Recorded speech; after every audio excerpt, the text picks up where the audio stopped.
It's Thursday, January 13th. It is 10:41 in the morning. I am done with class, and it's not that cold sitting outside in the sun when the wind's not blowing, but this morning walking to class at like 8 was brutal. Ugh. Anyway, so I started out today cold, first off.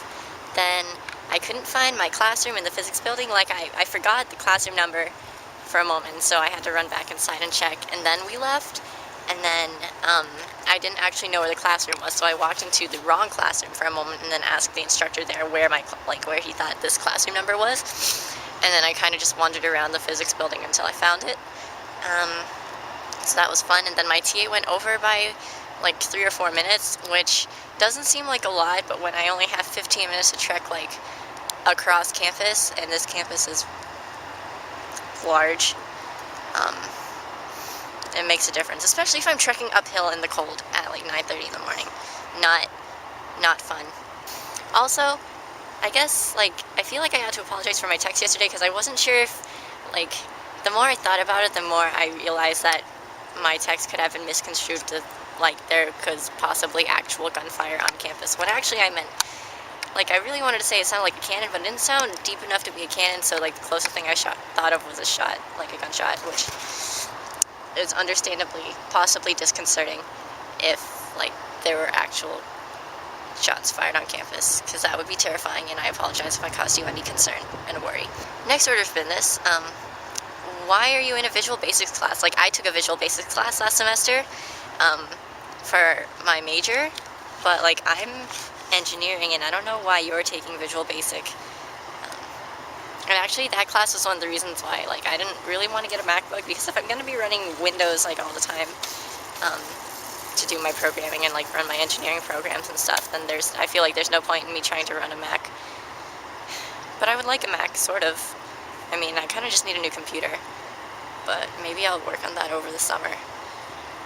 So anyway, my topic today is on whatever I want it to be. So I thought I would pick up again on the article I sent you earlier this week. Was it Tuesday? Monday or Tuesday? I think it was Tuesday.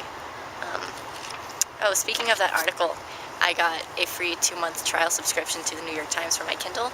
So that was pretty exciting. It expires in March though, and so I either have to cancel it or I actually have to subscribe, but it's not that bad. It's $20 a month. Which, I mean, over the course of a year is $240 a year, but that's also I don't have paper waste, and I get the paper every day. And it's that, or 99 cents an issue. And if I want to be reading it every day, I might as well get a subscription, because that's $120 off newsstand price or something. Anyway, I don't even really want to talk directly about the article, but do you remember the passage at the end of Looking for Alaska, where Miles is talking about how teenagers believe that they are invincible because we as humans are invincible, because no matter what happens to us, we are never irreparably broken. And so that's what I was thinking about when I read the article, because you never hear about children being broken. Someone in the article said that children are remarkably resilient, and I was like, why remarkably resilient?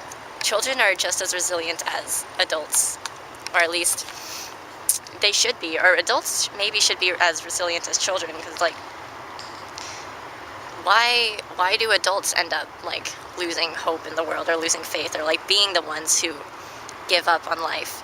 I don't know, I feel like when you get older and you get, I don't know, I guess more familiar with experiences that involve failure or disappointment or hardship, then you start to be disillusioned with the world. But on the whole, this world is a good place to be. I don't know why that truck is behind me.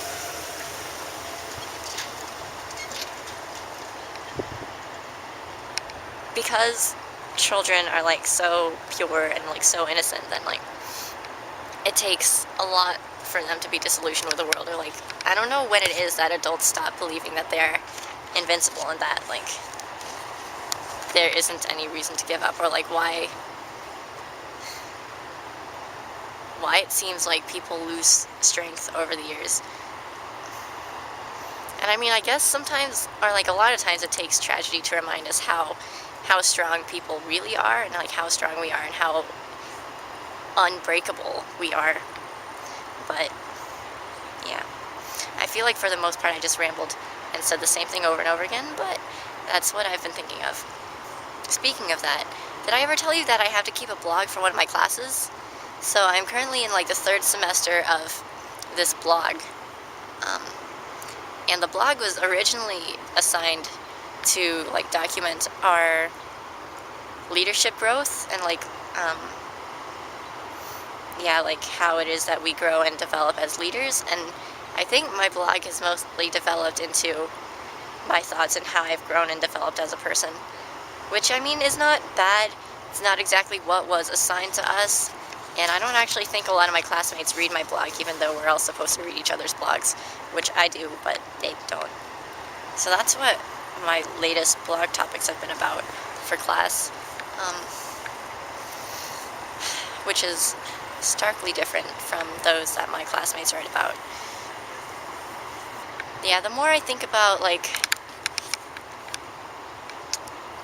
human resiliency, it's like the more I feel like less discouraged that while I am surrounded by students who are like highly motivated, and like a lot of them are like career driven or like academically driven. Not that I'm not academically driven, it's just that like I have things that are more important to me than academics and things that are more important to me than a career, which is not bad, and I'm not like talking down about them or anything, because if they're passionate about their careers, then by all means like be passionate about something.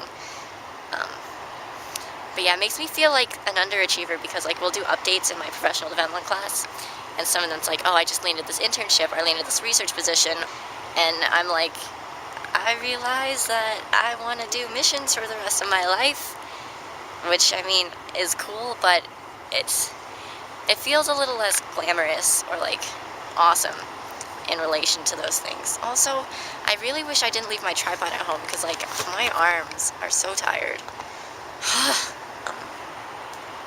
But I think I'm just gonna go home, have lunch, go to the gym, do some homework, and chill out. There's a meet and greet tonight for engineering ambassadors, which I wasn't planning on going to, but one of my friends was like, I don't want to go today alone, so I have to go figure out if I have something to wear. It's a formal meet and greet, which means I have to wear like businessy clothes in the cold. I also thought about talking about empathy, but like John Green could say everything I wanted to say about empathy in ways that are much more eloquent and much more direct and awesome than I could want to say them. I guess since I didn't get to talk about empathy, you can talk about empathy. Yeah. And anyway, I hope you had a fantastic day.